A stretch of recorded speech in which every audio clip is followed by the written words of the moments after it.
Allô? Le génie? Pourquoi tout disparaît parfois dans notre fenêtre de tolérance? Tu as peut-être vécu ça. Des jours où tu te sens stable, ancré, présent. Tu t'entends. Tu fais les bons choix, tu gères. Et puis, quelque chose arrive. Un message, un ton de voix, un silence de trop, et en quelques secondes, tout s'envole. Tu réagis avant de penser. Ou tu t'effondres, ou tu disparais. Et tu te demandes, à quoi ça sert tout ce travail si en une seconde, je repars à zéro? Ce n'est pas un échec, c'est une mécanique. Et une fois qu'on la comprend, on peut commencer à la changer. Le médecin et chercheur Daniel Siegel a une image que j'aime beaucoup. Il imagine une fenêtre. À l'intérieur de cette fenêtre, tu peux fonctionner. Tu ressens les émotions, tu les traites. Tu peux choisir ta réponse. Une fois que tu sors de cette fenêtre, par le haut, c'est la panique, l'explosion, la réaction avant la pensée. Et quand tu en sors par le bas, c'est l'effondrement, l'engourdissement, le vide.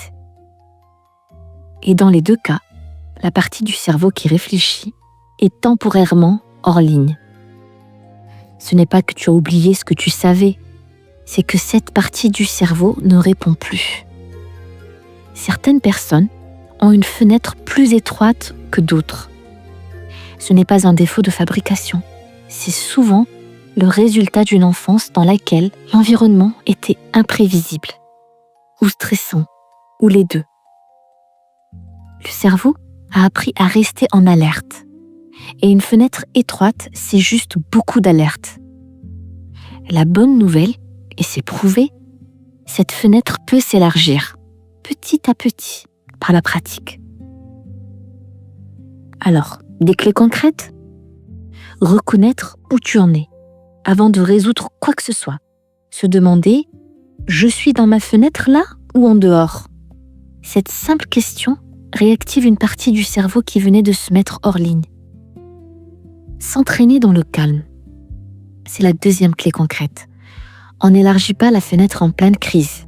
On l'élargit en traversant des situations légèrement inconfortables dans un contexte sécurisé et en revenant à l'équilibre. Chaque retour compte.